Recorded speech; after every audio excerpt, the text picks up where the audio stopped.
De volta para mais um bloco do programa Conexão Potiguar, abraçando e agradecendo a você que continua conosco. Não se esqueça, a reprise é pelo portal de notícias do Rio Grande do Norte, www.potiguarnoticias.com.br. Nesse bloco nós temos o prazer de receber o professor Carlos Alberto, professor da Universidade Federal do Rio Grande do Norte e que tem aqui nosso companheiro de trabalho aqui na Band com o programa Gente que Faz. Professor, muito obrigado por estar conosco. Tudo bem com o senhor? Muito bem. Muito obrigado também por ter feito o convite. É um prazer estar aqui com vocês nessa manhã aqui no Conexão Potiguar. É um prazer recebê-lo. Professor, me conte como foi essa experiência. O senhor disputou o mandato como vice-prefeito na chapa 4 anos atrás, na chapa do deputado Fernando Mineiro, foi candidato a deputado federal e agora é pré-candidato a vereador. O senhor é empreendedor, funcionário público federal.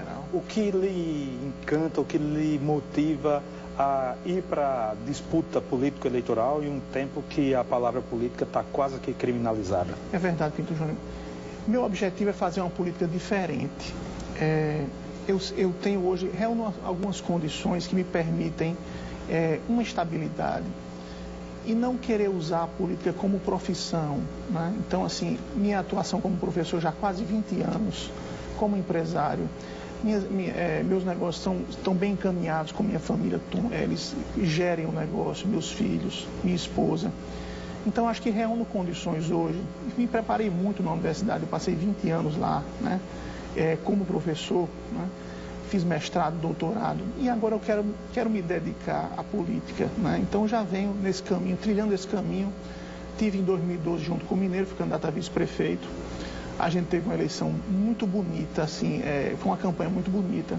Acho que foi uma grande vitória, né? O Mineiro não esperava, a gente não acreditava que tivesse uma votação tão expressiva como quase tivemos. Foi o segundo turno, né? Mais de 85 mil votos, né? Mais de 22% do eleitorado. Então, a gente fez uma campanha muito bonita. 2 anos depois, a gente precisava de um novo projeto, na eleição passada, porque nós precisávamos derrotar essa velha política do Rio Grande do Norte. Então, nós juntamos o que tínhamos. Fátima para o Senado, Robson para o governo. E eu coloquei meu nome para ir para a disputa para deputado federal, até para criar um grupo de pessoas que apoiassem esse projeto.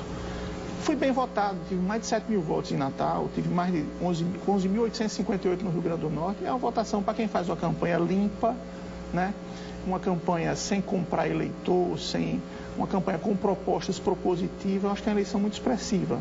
E o Estado não me conhecia, né? Eu não tinha trabalho no interior do Estado, então fiz uma campanha para mostrar, para apresentar para o Estado quem é Carlos Alberto. Então, quem é o professor Carlos Alberto? Então, comecei assim. E agora o senhor é pré-candidato a vereador? Eu acho que sou pré-candidato a vereador, né? Eu acho que a cidade precisa de uma visão macro, precisa de um planejamento urbano. Natal vai chegar logo a 2 milhões de habitantes, daqui a alguns anos. Então, a gente tem que preparar a cidade para ter 2 milhões de habitantes. Daqui a pouco a gente vai ter 3 milhões. Significa o quê? Quais seriam as medidas, na sua visão, como professor, como pesquisador, como político? Quais serão as suas bandeiras como vereador, o senhor se elegendo no dia 2 de outubro? O que é preciso fazer para preparar a cidade? Eu acho que a gente tem que pensar a cidade, fazer o planejamento urbano da cidade. Natal é a líder de uma metrópole, né? Que é formada por vários municípios do seu entorno. Então, a cidade está se espraiando, está se espalhando em loteamentos e as áreas de preservação estão sendo perdidas. As pessoas estão perdendo muito tempo no transporte coletivo, demoram um tempão para vir para o trabalho, para vir para a escola, né, para voltar para casa. Então, a população perde muito tempo com o transporte por falta de uma cidade que seja inclusiva. Eu acho que a cidade deveria ser mais adensada, né? Evitar para ter um transporte público mais eficiente. Então, se a cidade for mais concentrada, for mais coletiva, ela consegue ser mais segura também. Vou dar um exemplo a você. Em alguns lugares de Natal, você às vezes passa por 200, 300 metros de um muro. Por exemplo, aqui em Nova Descoberta a gente tem um Tribunal de Justiça ali com um muro de 300 metros. Sim. Se você estiver andando na rua e tiver alguma necessidade, você está vendo uma situação de insegurança, você vê que vai ser assaltado, que vão roubar seu celular, que vão roubar sua bolsa, o que é que você faz? É capaz de você tiver um comércio aberto, uma residência aberta, você entra para pedir socorro. Mas como você vai pedir socorro num muro de 300 metros? Então, quando a cidade se mura, né, muros extensos, as casas com muro alto, ela se torna uma cidade mais violenta, mais insegura.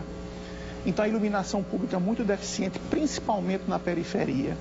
Então a gente precisa pensar numa cidade que os habitantes vivam mais juntos e com mais segurança. Então a cidade, no seu plano diretor, na sua legislação, ela tem que ser repensada para se tornar mais segura. E essa atuação na legislação municipal é que é importante que seja feita, mudando a legislação para que a cidade se torne segura. Você tem que impedir que os muros sejam construídos, principalmente nessas repartições públicas, nos terrenos públicos, em escolas. É melhor colocar grade, por exemplo, você está vendo quem está dentro, quem está fora.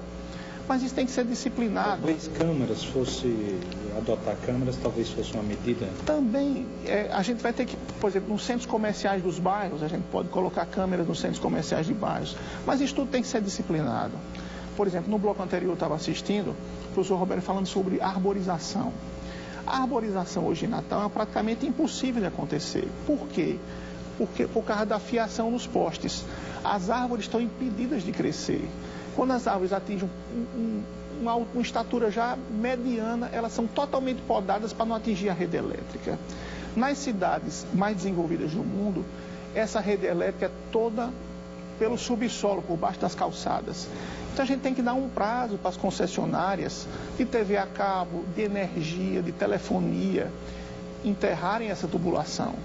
A gente precisa colocar toda essa tubulação e dar um prazo, 20 anos, para que toda essa tubulação seja enterrada. Aí sim as árvores vão poder crescer.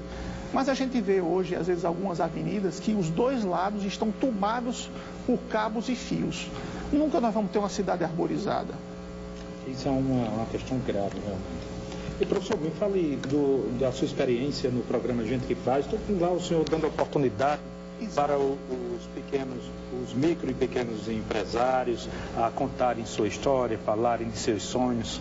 Exato.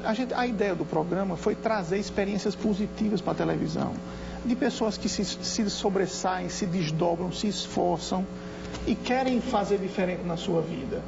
Porque a gente às vezes vê muitas pessoas assim, sem oportunidades, e às vezes uma ideia daquela, né, uma experiência bem sucedida, estimula aquela pessoa a empreender, a criar uma coisa nova, muda a realidade dela pelo exemplo de outra pessoa. Então é para difundir essa cultura empreendedora, não é só de empreendedores que eu levo para o programa, mas levo pessoas, empreendedores sociais, pessoas do serviço público que se destacam. Então, na verdade, é valorizar pessoas que se destacam e que são importantes como exemplo para a sociedade em geral. Perfeito. Queria agradecer ao professor Carlos Alberto, professor da Universidade Federal. Muitíssimo obrigado, um prazer conversar com o senhor. Também, foi um prazer ter aqui.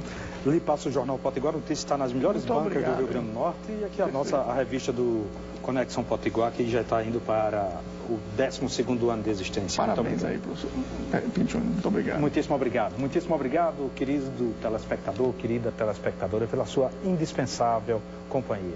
Um grande abraço e até mais.